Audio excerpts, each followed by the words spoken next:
सुल्तान multimedia 786 channel नाल जुड़ियां सारियां संगतां नूं जय पीरां दी। अज दी वीडियो विच असीं तुहानूं एक कहानी दसांगे जिहदे राहीं सानूं बहुत कुछ सीखण नूं मिल सकदा है। जेकर आपां इहदे ते पूरी गौर करांगे, इहनूं समझांगे तां असीं इहदे तो बहुत कुछ सीख सकदे हां। सो हथ जोड़ के बेनती है, इस वीडियो नूं पूरा जरूर देखियो ते इस चैनल नूं भी जरूर सबसक्राइब करियो। पीरां दी प्यारी साध संगत जी, एक गुरु सन जिन्हां दे दो चेले सी। उन्हां गुरु साहिबान ने अपने दोनों चेलियां नूं इह सख्त हुक्म कीता होया सी कि तुसीं कदी भी किसी भी लड़की नूं हथ नहीं लाउणा आ, स्पर्श नहीं करना आ, भिक्षा मंग के खानी आ अते उस परमात्मा दा ही नाम लेना है। ਉਹ ਦੋਵੇਂ चेले बहुत ही ज़्यादा समझदार सी।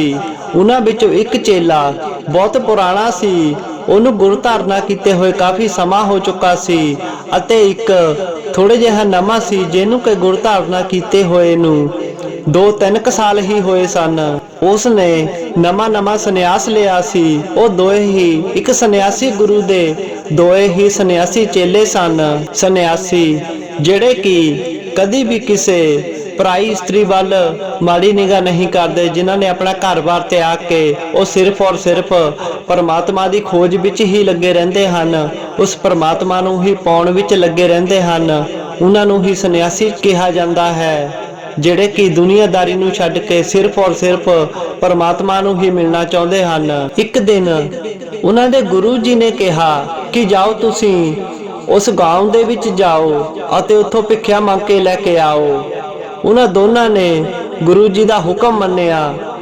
उस वेले बारिश का मौसम चल रहा सी।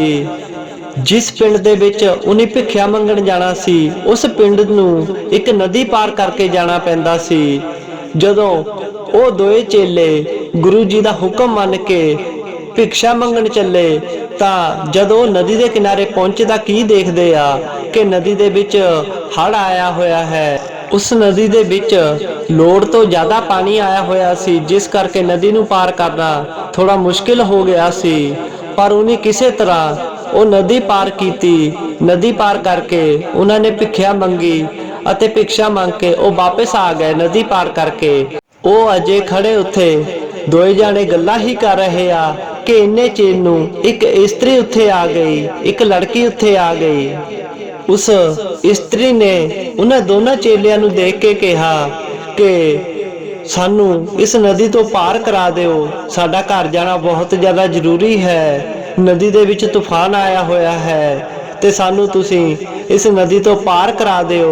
उस इस्त्री दी ये गल सुन के दोनों चेले ही ये सोचण लग पे कि ये की भाना वरत रहा है। साडे तां गुरु जी ने कहा सी कि किसी भी पराई स्त्री किसी भी लड़की नूं स्पर्श नहीं करना आ ते ये सानू कह रही आ कि मैनू नदी पार करा दिओ।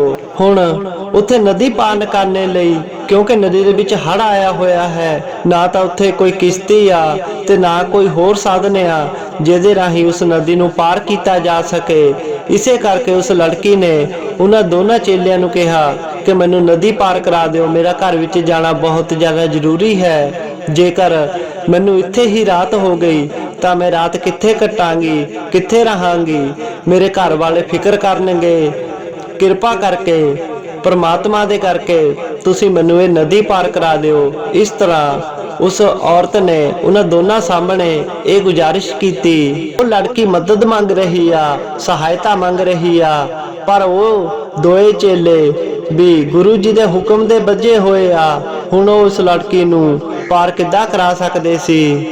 वो लड़की हथ जोड़ के सहायता मंग रही आ, मदद मंग रही आ अते उन्हां दोनों चेलियां दे विचों जिहड़ा चेला पुराना सीगा ओने नवे चेले नूं कहा कि नहीं, असीं इस लड़की की सहायता नहीं कर सकते क्योंकि सानू साडे गुरु जी ने हुक्म कीता आ कि किसी भी पराई स्त्री नूं हथ नहीं लाउणा। हुण ना तो इत्थे कोई किश्ती आ ना कोई होर साधन आ जो बिना हथ लाए असीं इहनूं पार करा दईए। इस करके असीं इस लड़की नूं पार नहीं करा सकते। पर वो जिहड़ा नवां चेला सी वो कुछ होर ही सोच रहा सी। वो सोचदा सी कि इस औखे समय दे विच मुसीबत की घड़ी दे विच एक इस्त्री साडे कोलों मदद मंग रही आ ਤੇ ਸਾਨੂੰ ਇਹਦੀ ਮਦਦ ਜ਼ਰੂਰ ਕਰਨੀ ਚਾਹੀਦੀ ਆ, ਕਿਉਂਕਿ ਇੱਕ ਸਾਧੂ ਦਾ, ਇੱਕ ਫਕੀਰ ਦਾ ਕੰਮ ਹੀ ਹੁੰਦਾ ਹੈ ਦੂਸਰਿਆਂ ਦੀ ਮਦਦ ਕਰਨੀ, ਉਹਨਾਂ ਨੂੰ ਦੁੱਖਾਂ ਦੇ ਵਿੱਚੋਂ ਕੱਢਣਾ, ਸਹਾਇਤਾ ਕਰਨੀ। ਉਸ ਲੜਕੀ ਨੇ ਵੀ ਰੱਬ ਦੇ ਵਾਸਤੇ ਹੀ ਉਹਨਾਂ ਤੋਂ ਮਦਦ ਮੰਗੀ ਸੀ ਤੇ ਛੋਟੇ ਚੇਲੇ ਨੇ ਇਹ ਸੋਚਿਆ ਕਿ ਸਾਨੂੰ ਇਹਦੀ ਮਦਦ ਜ਼ਰੂਰ ਕਰਨੀ ਚਾਹੀਦੀ ਆ, ਕਿਉਂਕਿ ਇਹ ਇਸ ਵੇਲੇ ਮੁਸੀਬਤ ਵਿੱਚ ਫਸੀ ਹੋਈ ਆ। ਉਸ ਨਵੇਂ ਚੇਲੇ ਨੇ ਉਸ ਲੜਕੀ ਨੂੰ ਆਪਣੇ ਮੋਢਿਆਂ ਤੇ ਬਿਠਾਇਆ ਅਤੇ ਉਸ ਨਦੀ ਦੇ ਵਿੱਚ ਉਤਰ ਗਿਆ।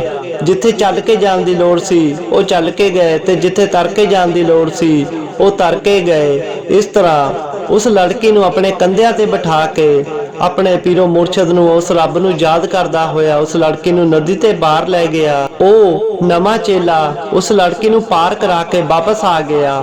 ਹੁਣ ਉਹ ਜਿਹੜਾ ਪੁਰਾਣਾ ਚੇਲਾ ਸੀ ਉਹ ਵਿਗੜ ਗਿਆ, ਉਹ ਗੁੱਸੇ ਹੋ ਗਿਆ ਕਿ ਸਾਨੂੰ ਗੁਰੂ ਜੀ ਨੇ ਕਿਹਾ ਸੀ ਕਿ ਕਿਸੇ ਵੀ ਪਰਾਈ ਇਸਤਰੀ ਨੂੰ ਹੱਥ ਨਹੀਂ ਲਾਉਣਾ ਤੇ ਤੂੰ ਉਸ ਲੜਕੀ ਨੂੰ ਮੋਢਿਆਂ ਤੇ ਬਿਠਾ ਕੇ ਪਾਰ ਕਰਾ ਕੇ ਆਇਆ ਹੈ ਤੇ ਮੈਂ ਹੁਣ ਤੈਨੂੰ ਹੱਥ ਵੀ ਨਹੀਂ ਲਾਵਾਂਗਾ। ਤੇ ਉਹ ਤੋਂ ਥੋੜੀ ਜਿਹੀ ਦੂਰੀ ਬਣਾ ਕੇ ਚੱਲਣ ਲੱਗ ਪਿਆ। ਉਹ ਜਿਹੜਾ ਨਵਾਂ ਚੇਲਾ ਸੀ ਉਹ ਲੜਕੀ ਨੂੰ ਪਾਰ ਕਰਾ ਕੇ ਉਸ ਰੱਬ ਦੀ ਬੰਦਗੀ ਦੇ ਵਿੱਚ ਖੋ ਗਿਆ, ਉਹਦਾ ਚਿੰਤਨ ਕਰਨ ਲੱਗ ਪਿਆ, ਉਸ ਪਰਮਾਤਮਾ ਨੂੰ, ਆਪਣੇ ਗੁਰੂ ਨੂੰ ਯਾਦ ਕਰਨ ਲੱਗ ਪਿਆ, ਉਹਦੀ ਬੰਦਗੀ ਦੇ ਵਿੱਚ ਖੋ ਗਿਆ। ਤੇ ਜਿਹੜਾ ਪੁਰਾਣਾ ਚੇਲਾ ਸੀ ਉਹ ਇਸੇ ਦੁਨੀਆਦਾਰੀ ਦੀਆਂ ਗੱਲਾਂ ਵਿੱਚ ਫਸ ਗਿਆ ਕਿ ਇਹਨੇ ਇਸ ਇਸਤਰੀ ਨੂੰ ਹੱਥ ਲਾਇਆ, ਇਹਨੇ ਆਹ ਕੀਤਾ, ਉਹ ਕੀਤਾ। ਉਹ ਇਸ ਗੱਲ ਦੀ ਚਿੰਤਾ ਕਰਨ ਲੱਗ ਪਿਆ ਤੇ ਜਿਹੜਾ ਨਵਾਂ ਚੇਲਾ ਸੀ ਉਹ ਉਸ ਲੜਕੀ ਦੀ ਮਦਦ ਕਰਕੇ ਉਸ ਰੱਬ ਦੀ ਬੰਦਗੀ ਵਿੱਚ ਖੋ ਗਿਆ। ਹੁਣ ਉਹ ਦੋਨੇ ਹੀ ਆਪਣੇ ਗੁਰੂ ਕੋਲ ਪਹੁੰਚੇ। ਉਹ ਜਿਹੜਾ ਪੁਰਾਣਾ ਚੇਲਾ ਸੀ ਉਹਦੀਆਂ ਅੱਖਾਂ ਲਾਲ ਹੋਈਆਂ ਸਨ, ਉਹ ਗੁੱਸੇ ਵਿੱਚ ਸੀ। ਉਹਨੂੰ ਦੇਖ ਕੇ ਗੁਰੂ ਜੀ ਨੇ ਪੁੱਛਿਆ ਕਿ ਬੇਟਾ ਕੀ ਗੱਲ ਹੋਈ, ਤੂੰ ਇੰਨਾ ਗੁੱਸੇ ਵਿੱਚ ਕਿਉਂ ਆ? ਤਾਂ ਉਹ ਕਹਿਣ ਲੱਗਾ ਜੀ ਅੱਜ ਜੋ ਨਹੀਂ ਹੋਣਾ ਸੀ ਉਹ ਹੋ ਗਿਆ। ਗੁਰੂ ਜੀ ਕਹਿਣ ਲੱਗੇ ਕੀ ਗੱਲ ਹੋਈ? ਤਾਂ ਉਹ ਕਹਿਣ ਲੱਗਾ ਜੀ ਤੁਸੀਂ ਮਨਾ ਕੀਤਾ ਸੀ ਕਿ ਕਿਸੇ ਵੀ ਪਰਾਈ ਇਸਤਰੀ ਨੂੰ ਹੱਥ ਨਹੀਂ ਲਾਉਣਾ। ਤਾਂ ਉਹ ਕਹਿੰਦੇ ਹਾਂ ਅਸੀਂ ਮਨਾ ਕੀਤਾ ਸੀ। ਤੇ ਜੀ ਇਸ ਨਵੇਂ ਚੇਲੇ ਨੇ ਇੱਕ ਲੜਕੀ ਨੂੰ ਆਪਣੇ ਮੋਢਿਆਂ ਤੇ ਬਿਠਾਇਆ ਅਤੇ ਉਹਨੂੰ ਨਦੀ ਵਿੱਚ ਪਾਰ ਕਰਾ ਕੇ ਆਇਆ। ਇਹਨੇ ਇੱਕ ਲੜਕੀ ਨੂੰ ਆਪਣੇ ਮੋਢਿਆਂ ਤੇ ਬਿਠਾ ਕੇ ਨਦੀ ਪਾਰ ਕਰਾਈ, ਉਹਦੀ ਮਦਦ ਕੀਤੀ। ਮੈਂ ਉਹਨੂੰ ਆਪਣੀ ਅੱਖਾਂ ਦੇ ਨਾਲ ਦੇਖਿਆ। ਇਹ ਸੁਣ ਕੇ ਗੁਰੂ ਜੀ ਉਸ ਨਵੇਂ ਚੇਲੇ ਨੂੰ ਕਹਿਣ ਲੱਗੇ ਕਿ ਇਹ ਸੱਚ ਕਹਿ ਰਿਹਾ ਹੈ। ਗੁਰੂ ਜੀ ਨੇ ਆਪਣੇ ਉਸ ਨਵੇਂ ਚੇਲੇ ਨੂੰ ਪੁੱਛਿਆ, ਪਰ ਉਹ ਪਰਮਾਤਮਾ ਦੀ ਬੰਦਗੀ ਵਿੱਚ ਇੰਨਾ ਖੋਇਆ ਹੋਇਆ ਸੀ ਕਿ ਉਹਨੂੰ ਗੁਰੂ ਜੀ ਦੀ ਗੱਲ ਚੰਗੀ ਤਰ੍ਹਾਂ ਨਾ ਸੁਣੀ। ਗੁਰੂ ਜੀ ਨੇ ਉਹਨੂੰ ਮੋਢੇ ਤੋਂ ਫੜ ਕੇ ਹਿਲਾਇਆ, ਪਰ ਉਹ ਇੰਨਾ ਸੱਚਾ ਤੇ ਪੱਕਾ ਬੰਦਾ ਸੀ, ਆਪਣੇ ਈਮਾਨ ਦਾ ਪੱਕਾ ਸੀ, ਨੀਅਤ ਦਾ ਸਾਫ਼ ਸੀ। ਉਹਦੇ ਦਿਲ ਵਿੱਚ ਕਿਸੇ ਪ੍ਰਤੀ ਕੋਈ ਖੋਟ ਨਹੀਂ ਸੀ, ਕੋਈ ਵੈਰ ਵਿਰੋਧ ਨਹੀਂ ਸੀ। ਇਸ ਕਰਕੇ ਤੁਰਦਿਆਂ ਫਿਰਦਿਆਂ ਵੀ ਉਹਦੀ ਸੁਰਤ ਪਰਮਾਤਮਾ ਦੇ ਨਾਲ ਲੱਗ ਜਾਂਦੀ ਸੀ। ਗੁਰੂ ਜੀ ਨੇ ਉਹਨੂੰ ਹਿਲਾ ਕੇ ਪੁੱਛਿਆ ਕਿ ਇਹ ਜੋ ਕਹਿ ਰਿਹਾ ਹੈ ਉਹ ਸੱਚ ਹੈ? ਚੇਲੇ ਨੇ ਕਿਹਾ ਗੁਰੂ ਜੀ ਮੈਨੂੰ ਮਾਫ ਕਰਿਓ, ਮੈਂ ਤੁਹਾਡੀ ਗੱਲ ਚੰਗੀ ਤਰ੍ਹਾਂ ਨਹੀਂ ਸੁਣੀ। ਤੇ ਗੁਰੂ ਜੀ ਕਹਿਣ ਲੱਗੇ ਇਹ ਜੋ ਕਹਿ ਰਿਹਾ ਹੈ ਕਿ ਤੂੰ ਇੱਕ ਲੜਕੀ ਨੂੰ ਆਪਣੇ ਮੋਢਿਆਂ ਤੇ ਬਿਠਾਲ ਕੇ ਨਦੀ ਤੋਂ ਪਾਰ ਕਰਾਇਆ ਹੈ, ਕੀ ਇਹ ਗੱਲ ਸੱਚ ਹੈ? ਪਰ ਉਹ ਜਿਹੜਾ ਨਵਾਂ ਚੇਲਾ ਸੀ ਉਹ ਪਰਮਾਤਮਾ ਦੀ ਬੰਦਗੀ ਦੇ ਵਿੱਚ ਇੰਨਾ ਖੋਇਆ ਹੋਇਆ ਸੀ, ਉਹਨੂੰ ਇਹ ਵੀ ਚੇਤਾ ਭੁੱਲ ਗਿਆ ਕਿ ਉਹਨੇ ਕਿਸੇ ਲੜਕੀ ਦੀ ਮਦਦ ਕੀਤੀ ਸੀ, ਸਹਾਇਤਾ ਕੀਤੀ ਸੀ। ਕਿਉਂਕਿ ਇਹ ਕਿਹਾ ਜਾਂਦਾ ਹੈ ਕਿ ਜਦੋਂ ਅਸੀਂ ਦਾਨ ਕਰੀਏ ਤਾਂ ਜਿਸ ਹੱਥ ਨਾਲ ਦਾਨ ਕਰੀਏ ਉਹਦੇ ਨਾਲ ਦੇ ਦੂਜੇ ਹੱਥ ਨੂੰ ਵੀ ਨਾ ਪਤਾ ਲੱਗੇ ਕਿ ਕੀ ਹੋਇਆ ਹੈ। ਜਦੋਂ ਅਸੀਂ ਕਿਸੇ ਦੀ ਸਹਾਇਤਾ ਕਰੀਏ ਤਾਂ ਸਹਾਇਤਾ ਕਰਕੇ, ਮਦਦ ਕਰਕੇ ਭੁੱਲ ਜਾਓ ਕਿ ਅਸੀਂ ਕਦੀ ਕਿਸੇ ਦੀ ਕੋਈ ਮਦਦ ਵੀ ਕੀਤੀ ਆ। ਕਿਉਂਕਿ ਦਾਨ ਕਰਕੇ ਜਾਂ ਮਦਦ ਕਰਕੇ ਕਦੀ ਸੁਣਾਉਣਾ ਨਹੀਂ ਚਾਹੀਦਾ, ਨਹੀਂ ਤਾਂ ਉਹ ਵਿਅਰਥ ਹੋ ਜਾਂਦਾ ਹੈ। ਦਾਨ ਵੀ ਉਹੀ ਹੁੰਦਾ ਹੈ ਜੋ ਕਰਕੇ ਕਦੀ ਸੁਣਾਈਦਾ ਨਹੀਂ, ਤੇ ਮਦਦ ਵੀ ਉਹੀ ਆ ਜੋ ਕਰਕੇ ਕਦੀ ਕਿਸੇ ਨੂੰ ਸੁਣਾਈਦਾ ਨਹੀਂ, ਉਪਕਾਰ ਨਹੀਂ ਜਤਾਈਦਾ।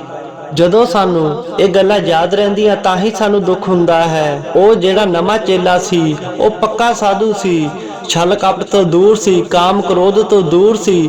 ਇਸ ਕਰਕੇ ਉਹ ਪਰਮਾਤਮਾ ਦੀ ਬੰਦਗੀ ਦੇ ਵਿੱਚ ਇੰਨਾ ਖੋਇਆ ਸੀ ਕਿ ਉਹਨੂੰ ਇਹ ਵੀ ਚੇਤਾ ਭੁੱਲ ਗਿਆ ਕਿ ਮੈਂ ਕਿਸੇ ਲੜਕੀ ਦੀ ਸਹਾਇਤਾ ਕੀਤੀ ਆ। ਜਦੋਂ ਉਸ ਨਵੇਂ ਚੇਲੇ ਨੂੰ ਯਾਦ ਕਰਾਇਆ ਗਿਆ ਤਾਂ ਉਹਨੂੰ ਯਾਦ ਆ ਗਿਆ ਕਿ ਹਾਂ ਗੁਰੂ ਜੀ 1 ਘੰਟਾ ਪਹਿਲਾਂ ਮੈਂ ਇੱਕ ਲੋੜਵੰਦ ਇਸਤਰੀ ਦੀ ਸਹਾਇਤਾ ਕੀਤੀ ਸੀ। ਹਾਂ, ਮੈਂ ਉਹਨੂੰ ਨਦੀ ਤੋਂ ਪਾਰ ਕਰਾਇਆ ਸੀ, ਪਰ ਮੈਂ ਤਾਂ ਉਹਦੀ ਸਹਾਇਤਾ ਕਰਕੇ ਉਸੇ ਵੇਲੇ ਹੀ ਭੁੱਲ ਗਿਆ। ਪਰ ਇਹ ਮੇਰੇ ਵੱਡੇ ਭਰਾ ਮੇਰੇ ਗੁਰੂ ਭਾਈ ਇਹ ਹਜੇ ਤੱਕ ਵੀ ਉਸੇ ਗੱਲ ਨੂੰ ਆਪਣੇ ਮੋਢਿਆਂ ਤੇ ਬਿਠਾਈ ਬੈਠੇ ਹਨ ਕਿ ਇਹਨੇ ਇੱਕ ਇਸਤਰੀ ਨੂੰ ਆਪਣੇ ਮੋਢਿਆਂ ਤੇ ਬਿਠਾਇਆ ਸੀ।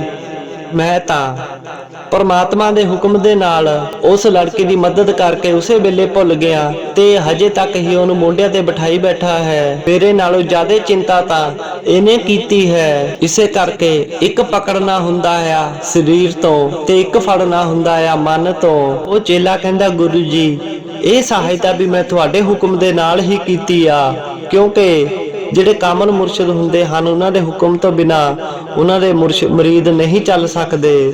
ਤੇ ਉਹ ਕਹਿਣ ਲੱਗਾ ਮੈਨੇ ਤਾਂ ਉਸ ਲੜਕੀ ਨੂੰ ਸਿਰਫ ਔਰ ਸਿਰਫ ਤੁਹਾਡੇ ਹੁਕਮ ਦੇ ਨਾਲ, ਉਸ ਪ੍ਰਮਾਤਮਾ ਦੇ ਹੁਕਮ ਦੇ ਨਾਲ ਹੀ ਪਾਰ ਕਰਾਇਆ ਹੈ, ਕਿਉਂਕਿ ਇਸ ਵਿੱਚ ਤੁਹਾਡੀ ਹੀ ਰਜ਼ਾ ਸੀ। ਉਹ ਚੇਲਾ ਕਹਿਣ ਲੱਗਾ ਗੁਰੂ ਜੀ ਮੈਨੂੰ ਤਾਂ ਉਸ ਲੜਕੀ ਦੇ ਵਿੱਚੋਂ ਵੀ ਤੁਹਾਡਾ ਹੀ ਮੁਖ ਨਜ਼ਰ ਆਉਂਦਾ ਸੀ, ਤੁਹਾਡਾ ਹੀ ਸਰੂਪ ਨਜ਼ਰ ਆਉਂਦਾ ਸੀ, ਕਿਉਂਕਿ ਮੈਂ ਜਿੱਧਰ ਵੀ ਦੇਖਦਾ ਹਾਂ ਤੁਸੀਂ ਹੀ ਮੈਨੂੰ ਨਜ਼ਰ ਆਉਂਦੇ ਆ, ਉਹ ਪ੍ਰਮਾਤਮਾ ਹੀ ਮੈਨੂੰ ਨਜ਼ਰ ਆਉਂਦਾ ਹੈ।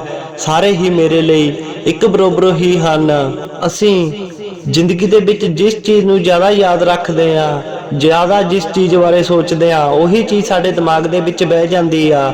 ਇਸੇ ਕਰਕੇ ਹੀ ਦੁਨਿਆਵੀ ਚੀਜ਼ਾਂ ਨੂੰ ਨਹੀਂ, ਜੇ ਚਿੰਤਨ ਕਰਨਾ ਆ ਸੋਚਣਾ ਤਾਂ ਉਸ ਪਰਮਾਤਮਾ ਬਾਰੇ, ਆਪਣੇ ਗੁਰੂ ਪੀਰੋ ਮੁਰਸ਼ਿਦ ਬਾਰੇ ਸੋਚੋ, ਤਾਂ ਜੋ ਉਹਨਾਂ ਦਾ ਵਾਸ ਹੋਵੇ ਸਾਡੇ ਮਨ ਦੇ ਵਿੱਚ, ਉਹ ਸਾਡੇ ਮਨ ਦੇ ਉੱਤੇ ਕਾਬੂ ਕਰਨ, ਤਾਂ ਹੀ ਅਸੀਂ ਕਿਸੇ ਪਾਰ ਲੱਗ ਸਕਦੇ ਆ। ਇਸੇ ਲਈ ਜੇ ਕਿਸੇ ਦੇ ਮੁਰੀਦ ਬਣੋ ਤਾਂ ਫਿਰ ਇੱਦਾਂ ਬਣੋ ਕਿ ਸਾਨੂੰ ਹਰ ਇੱਕ ਦੇ ਵਿੱਚੋਂ ਆਪਣੇ ਪੀਰੋ ਮੁਰਸ਼ਿਦ ਦਾ ਹੀ ਚਿਹਰਾ ਨਜ਼ਰ ਆਵੇ। ਕਾਮ ਕ੍ਰੋਧ ਲੋਭ ਮੋਹ ਹੰਕਾਰ ਸਾਡੇ ਤੋਂ ਕੋਹਾਂ ਦੂਰ ਰਹਿਣ। ਇਸ ਤਰ੍ਹਾਂ ਦੇ ਮੁਰੀਦ ਬਣੋ ਤਾਂ ਜੋ ਅਸੀਂ ਕਿਸੇ ਪਾਰ ਲੱਗ ਸਕੀਏ, ਕਿਉਂਕਿ ਜਿਹੜੇ ਕਾਮਲ ਤੇ ਜਿਹੜੇ ਪਹੁੰਚੇ ਹੋਏ ਮੁਰੀਦ ਹੁੰਦੇ ਹਨ ਉਹਨਾਂ ਲਈ ਇਸਤਰੀ ਪੁਰਸ਼ ਦਾ ਭੇਦ ਕੋਈ ਨਹੀਂ ਹੁੰਦਾ। ਉਹਨਾਂ ਵਿੱਚ ਉਹਨਾਂ ਨੂੰ ਸਿਰਫ ਆਪਣਾ ਰੱਬ, ਆਪਣਾ ਗੁਰੂ ਹੀ ਦਿਸਦਾ ਹੈ। ਇਸੇ ਕਰਕੇ ਹੀ ਉਹ ਦੂਸਰਿਆਂ ਦੀ ਸਹਾਇਤਾ ਕਰਦੇ ਆ। ਤੇ ਜੋ ਕੁਝ ਹੁੰਦਾ ਹੈ, ਜਿਹੜੇ ਪੱਕੇ ਮੁਰੀਦ ਹੁੰਦੇ ਹਨ ਉਹ ਗੁਰੂ ਦੇ ਲਾਡਲੇ ਹੁੰਦੇ ਹਨ ਅਤੇ ਗੁਰੂ ਦੀ ਰਜ਼ਾ ਵਿੱਚ ਹੀ ਰਹਿੰਦੇ ਹਨ ਤੇ ਉਹ ਗੁਰੂ ਦੀ ਹੁਕਮ ਦੇ ਨਾਲ ਹੀ ਸਾਰੇ ਕੰਮ ਕਰਦੇ ਹਨ। ਇਸ ਕਰਕੇ ਹੀ ਕਹਿੰਦਾ ਗੁਰੂ ਜੀ ਇਹ ਵੀ ਮੈਂ ਤੁਹਾਡੀ ਰਜ਼ਾ ਦੇ ਨਾਲ ਹੀ ਉਸ ਲੜਕੀ ਦੀ ਸਹਾਇਤਾ ਕੀਤੀ ਆ। ਸੋ ਪੀਰਾਂ ਫਕੀਰਾਂ ਦੀਆਂ ਹੋਰ ਵੀਡੀਓ ਦੇਖਣ ਲਈ ਇਸ ਚੈਨਲ ਨੂੰ ਜਰੂਰ ਸਬਸਕ੍ਰਾਈਬ ਕਰਿਓ।